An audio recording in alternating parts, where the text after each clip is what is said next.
आणि पुढची बातमी नाना पटोलेंच्या आंदोलनासंदर्भातली आहे। शेतकऱ्यांना प्रकल्पग्रस्तांना न्याय मिळावा यासाठी भंडाऱ्यामध्ये नाना पटोले सध्या पाण्यामध्ये उतरून आंदोलन करतात। हा आपला सगळा असाइनमेंटचा डेस्क आहे। इथेच दिवसभरातल्या सगळ्यात बातम्या पहिल्यांदा येऊन धडकतात आणि मयुरी आहे माझी सहकारी सध्या।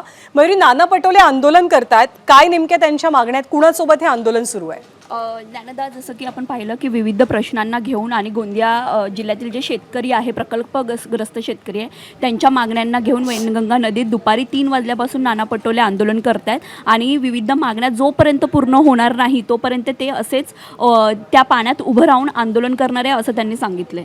धन्यवाद मयुरी या माहितीबद्दल। तर नाना पटोले यांचं दुपारी 3 वाजल्यापासून आंदोलन सुरू झालेलं आहे। वैनगंगा नदीमध्ये समर्थकांसह, शेतकऱ्यांसह आणि प्रकल्पग्रस्तांसह नाना पटोले हे आंदोलन करतात। जोवर आश्वासनांची पूर्तता होत नाही तोपर्यंत आंदोलनापासून मागे हटणार नाही अशी भूमिका नाना पटोले यांनी घेतल्याचं चित्र पाहायला मिळतंय। गेल्या 8 तासांपासून त्यांचं हे आंदोलन सुरू आहे। स्वतः नाना पटोले सध्या आपल्या सोबत आहेत। नाना पटोले जी, आपल्या आंदोलनाची दृश्य आम्ही पाहतोय, काय नेमक्या मागण्या आहेत आपल्या ज्यासाठी आपण आंदोलन छेडलंय? ज्ञानदा, गेल्या 7 तासापासून आमचं हे पाण्यातलं आंदोलन सुरू आहे। आमच्या विशेष करून पूर्व विदर्भामध्ये धान उत्पादक क्षेत्र आहे। भंडारा, गोंदिया, गडचिरोली, नागपूर, चंद्रपूर हे जिल्हे आमचे धान उत्पादकांचे आहे।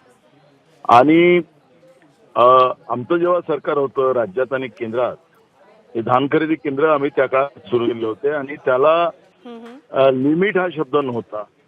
पण जेव्हाच मोदींचं सरकार केंद्रात आलं आणि राज्यात भाजपचं सरकार आलं तेव्हापासून लिमिट हा शब्द तिथं वापरला।